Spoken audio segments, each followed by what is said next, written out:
I'm Kaylee, and today I'm going to be talking about episodic series. So episodic series are series where, just like it says, like it's in an episode. Each book is one episode and the story arc is finished in that book. And then you could continue on with the rest of the series, and then there'll be another episode. And that book is just one story on its own, one episode on its own. There's no cliffhangers, there's no long storylines that go across several books. This is a series where you could read just that first book and then finish. You could be like, I just read the first book, I'm not interested in reading the rest of the series, and that would be fine because it's all resolved at the end. And then you could read the second book, and you could stop reading the series at any point. For some of these, you might even read them out of order without missing much or being spoiled on very much, because the characters return to a status quo at the end of each episode, at the end of each book. A few little things here and there might change, but for the most part, their lives go back to normal again at the end of that episode. In the next book, they have another adventure, and then their lives go back to normal again, and the status quo pretty much stays the same. A few little details might change here and there, but at the end of the episode, it goes right back to square one, basically. I find it really comforting to read episodic books or watch episodic TV shows. It's just kind of nice to know that everything will be okay at the end of the book. Some crazy things might happen on this adventure, but in the end, everything will return to normal. This list of 44 series is not in any particular order. It's just in the order that I happen to think of them.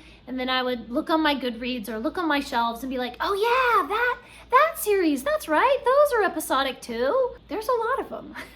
And although I know that I've said that any one of these series, you could read book one and not read the rest, or read books 2 or 3 and then stop at any point in the series, I really don't recommend that, because these are all some of my favorite series. They are definitely worth reading all the way through. Even some of these that are quite lengthy, there might be 15 or 20 books in some of these series, but they're all my favorites. So although you could stop after book 1, I don't recommend it. I would recommend to keep right on reading. Okay, number 1 is the Swallows and Amazon series by Arthur Ransome. This is about these children who go camping and sailing out in the country, and they have little adventures while they're out camping. Although these books do build on each other, so you would have to read them in order, if you read them out of order, it wouldn't be the end of the world. They do sometimes reference, hey, remember last summer when we went sailing on this lake?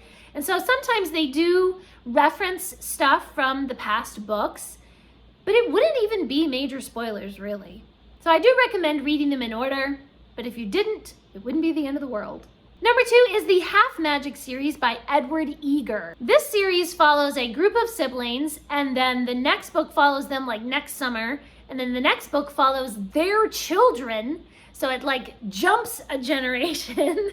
So you do need to read these in order, because then it kind of jumps ahead. This is about children who, in every book, there's these kids and they find some kind of magical object that grants them wishes, or they find some sort of magical place where, you know, they meet mermaids or something crazy. I absolutely love these books. They're so cute. Number 3 is the Barsetshire Chronicles by Anthony Trollope. So really, you could read each of these books as a standalone. Plenty of people read Dr. Thorne, especially, as a standalone, and they don't read the rest of the series. And Dr. Thorne is, what is it, the 3rd or the 4th book in the series? I forget now. So you will get spoiled slightly, though, if you read these out of order, because the main characters of one story will be like side characters in the next story. So you have to read their story to find out, okay, they got married and they did this and that.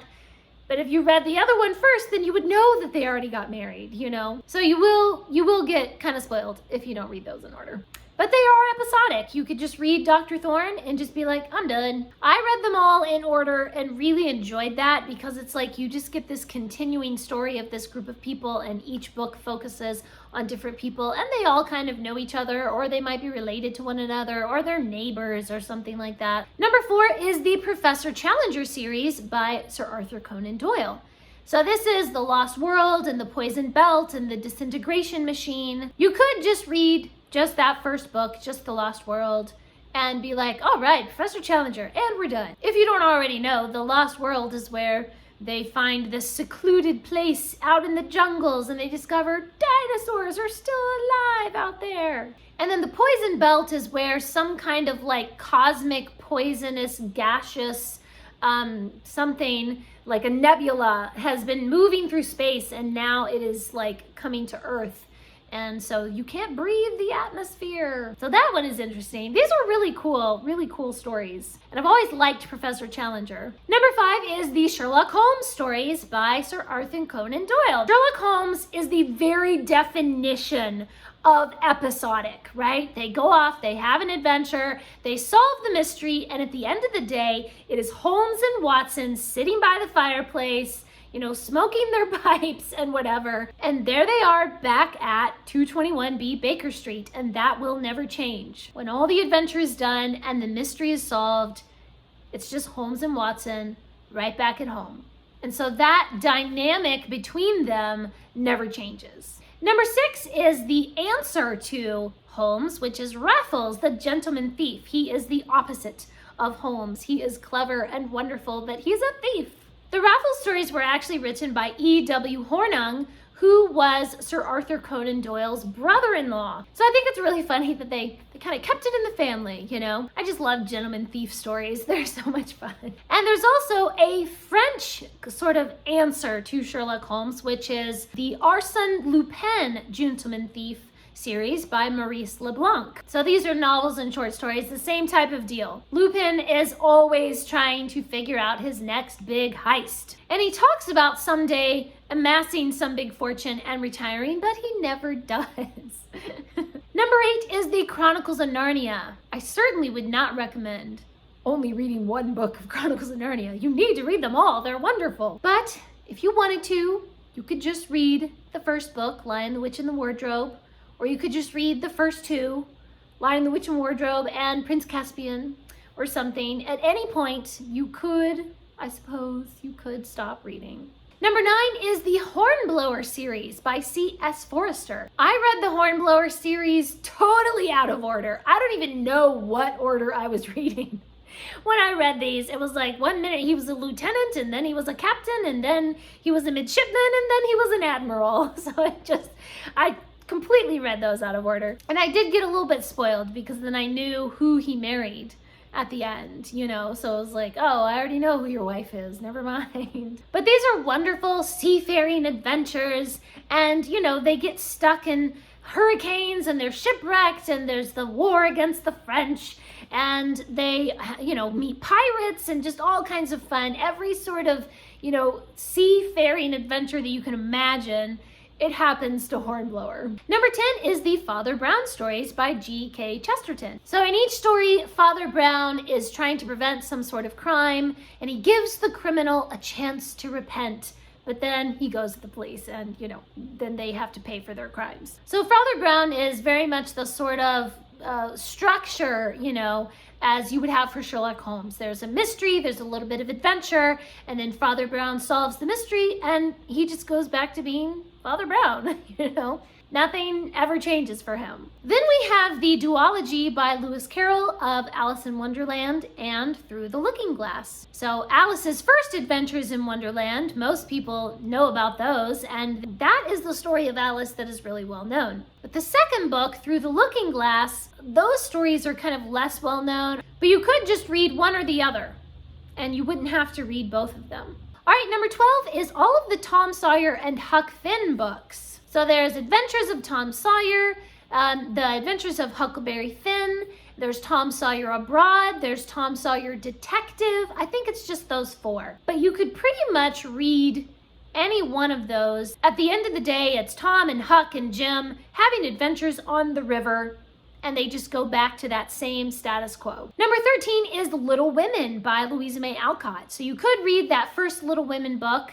or you could continue on with the story and read Little Men and then Joe's Boys. I know a lot of people don't even realize that Little Women is a series. Because that first book just wraps up so nice and neatly, it does have a feeling like that's it, that's the end, there is no more. But actually there is more. In Little Men, Joe March has a boys' school, and so it's all about the boys in the school and the different little shenanigans that they get up to. And then Joe's Boys is when those children are now grown up. And so they're starting to fall in love and pursue their careers.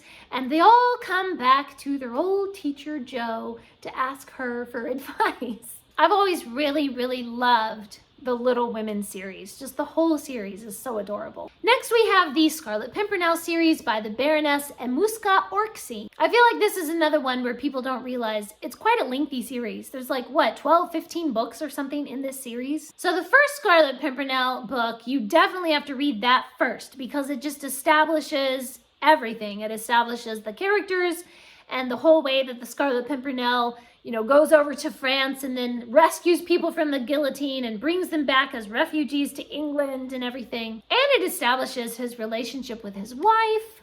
So you really do have to read that first book first. But after that, it's just all sorts of different adventures where pretty much each time they're saving people from the guillotine or saving people from prison that have been wrongfully imprisoned and stuff like that. Each one of these books is just so clever. Like, there's that plot twist at the end where you're like, what? I had no idea.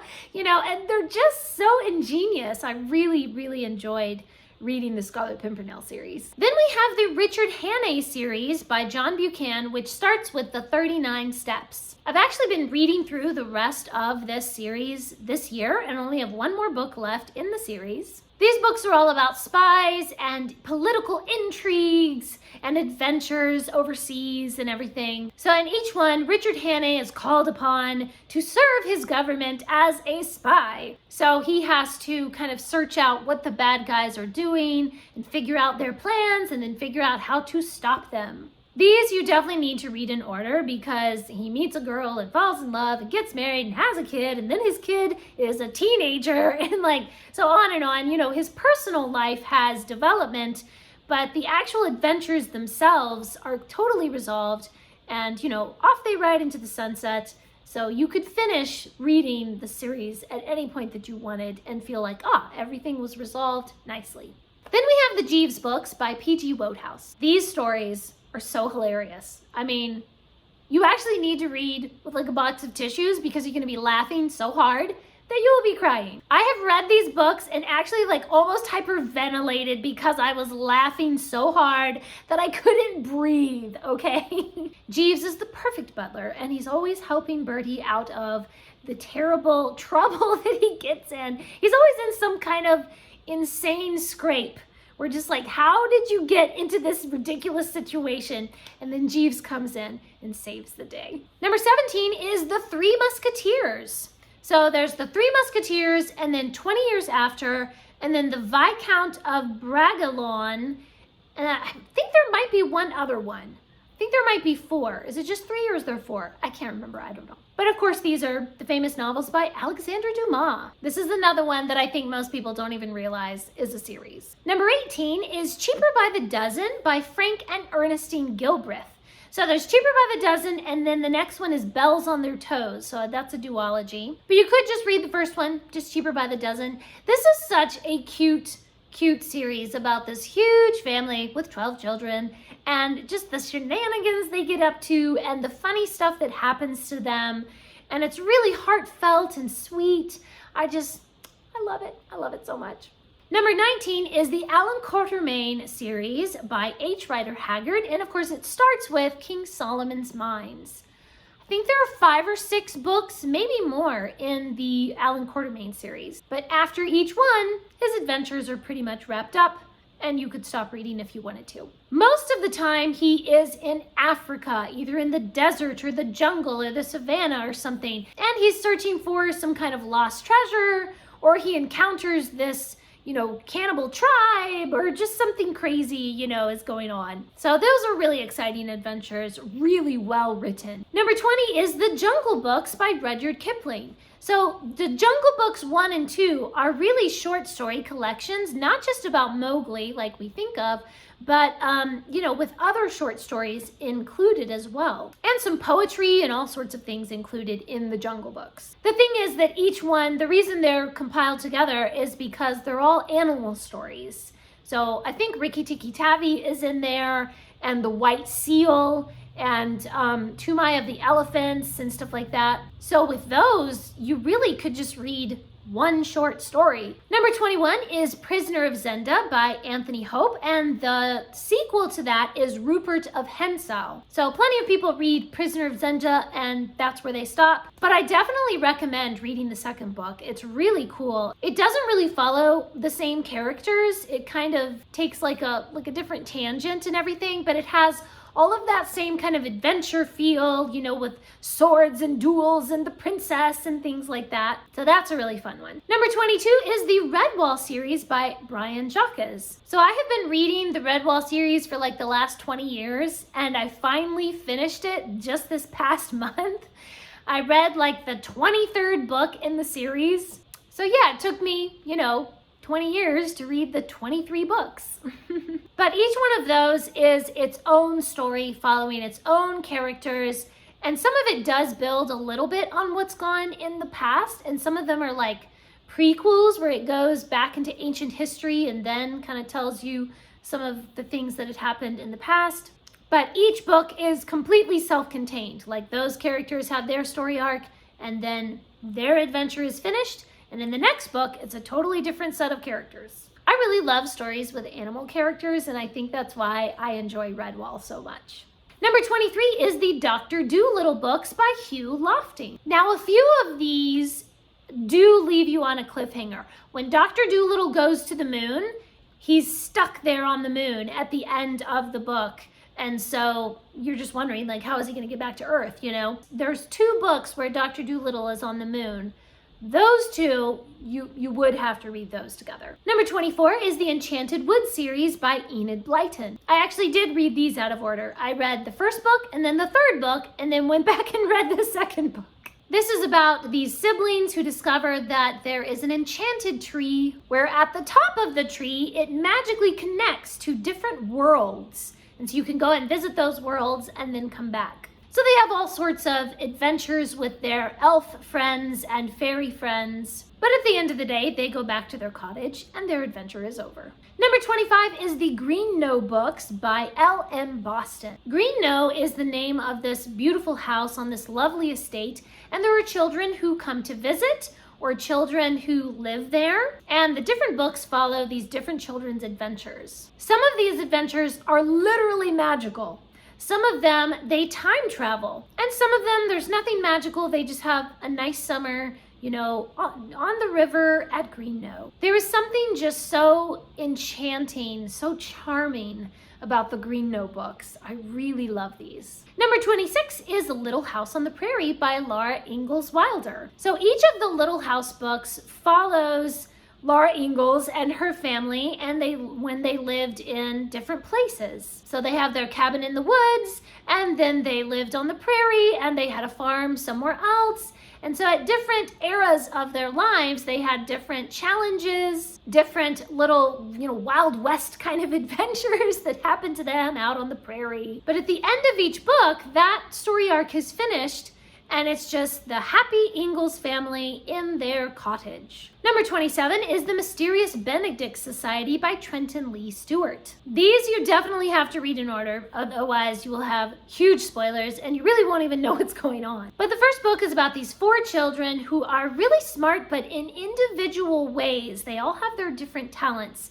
And Mr. Benedict brings them together, hoping that children will be able to solve this major crisis that the world is having, and that they will be able to foil the dastardly plans of the evil mastermind behind all these problems. I completely adore the Mysterious Benedict Society books. These are just so fun and so clever, and I love the characters. These books are so great. Number 28 is the Poirot books by Agatha Christie. Poirot is one of my very favorite amateur detectives. I especially love the Poirot books where he has his trusty sidekick Hastings. But at the end of each mystery, it's just Poirot and Hastings and Miss Lemon, back at their apartment in London, and everything goes back to normal for Poirot until he takes his next case. I just love Poirot. And number 29 is Miss Marple by Agatha Christie.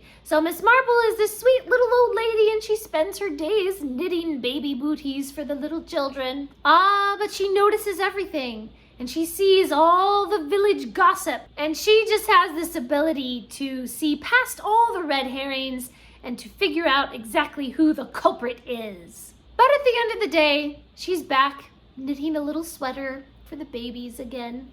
And number 30 is Miss Silver by Patricia Wentworth. She's pretty much exactly like Miss Marple. She's just the poor man's Miss Marple.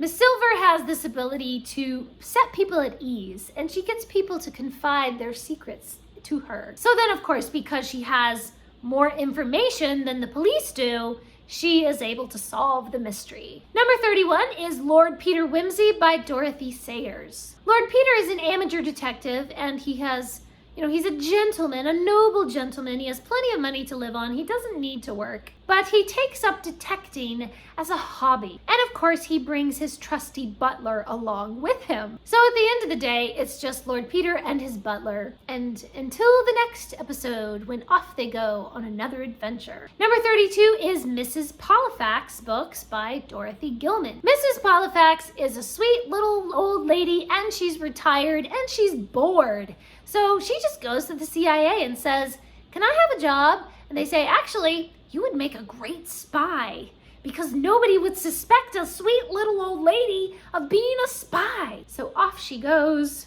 traveling the world and doing spy stuff. Number 33 is the Jane Austen Mysteries by Stephanie Barron. So these are murder mysteries where Jane Austen herself is the main character. So it follows kind of loosely the events of her life and the actual historical context of things that really happened to her and people she really knew and where she really lived. But in the meantime, she's also solving murder mysteries. So it's this delightful blend of history and fiction, and it does follow the actual events of her life. So through the series, then she moves to a different house, or somebody in her family dies, or she writes this book and publishes it, and different stuff that really happened to her in her life. But the murder mystery part is resolved. And so at the end of the book, you could just be like, I'm not interested in continuing with the rest of the series. There's not some huge cliffhanger or something until the next episode when she has to solve a murder. Number 34 is the Mary Poppins series by P.L. Travers. There are 5 or 6 books in the Mary Poppins series? I can't really remember now. But at the end of each one, Mary Poppins goes off into the sunset, and the children and their family are happy. Now, one of the Mary Poppins books is actually a cookbook.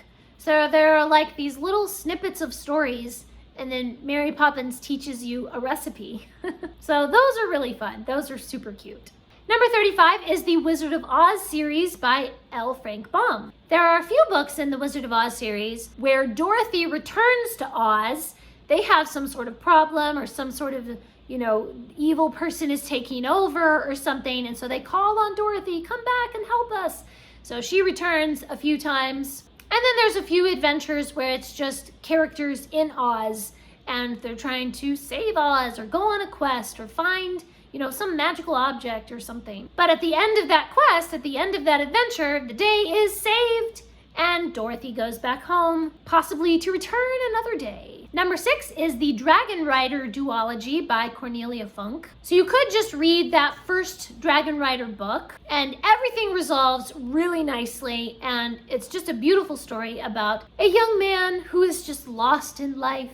But then he becomes a dragon rider, and, magic and dragons and all kind of fun things. But then the second book kind of takes those same characters later on, and they have new problems and new adventures and more magic to discover.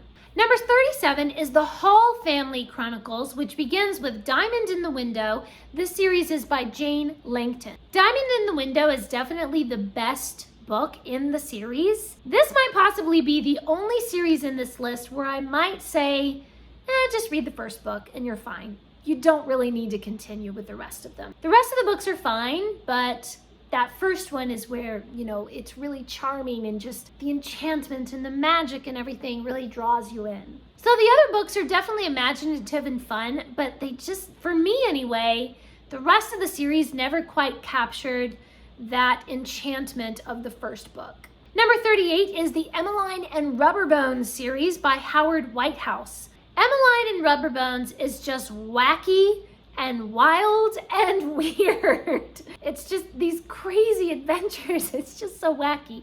And then Emmeline ends up at the worst school in the world, and she's trying to break out and escape from this horrible school. These books are just so silly and funny and crazy and just hilarious. The last ones on my list are like some old favorites from childhood. So the Bobbsey Twins by Laura Lee Hope. They are very episodic. Whatever they're doing when they go to Washington or when they, go on this yacht or whatever it is that they're doing, that storyline is resolved at the end of the book and they go back home and they're done. Nancy Drew is also like that as well. So Nancy is following the clues for whatever mystery, and the mystery is solved, and we're done. And everything goes back to normal. The characters in Nancy Drew are really pretty static. They do not have really any character development. That's their character and that's who they are, and they never grow or change or really do anything. And number 41 is the Hardy Boys. So same thing as Nancy Drew. They follow the clues, they solve the mystery, and they're right back to square one. They don't really change throughout the series. Number 42 is the Babysitter's Club. I loved the Babysitter's Club when I was a kid. These books are so cute. I kind of want to go back and reread some Babysitter's Club and see if it still holds that same kind of charm for me that it did, when I was like 11. And number 43 is another childhood favorite, the Mandy series. By the time the Mandy series had been finished being written, I had kind of aged out and I was older and I wasn't interested in reading the Mandy series anymore. But I think I read up through like 17 or something, maybe the 17th book. I had a lot of them. I had 13 or 14 of the books. But at the end of each of Mandy's adventures, she pretty much goes back home with her family, and that is that. Okay, wow, that was a really long list. Those are the 43 episodic series that I would recommend for you guys to read if you love episodic series. Please do leave a comment. Let's make this list a little bit longer. Let me know what are some of your favorite episodic book series or TV shows. Thanks for watching. Please subscribe, and remember, the right book in the right hands at the right time can change the world.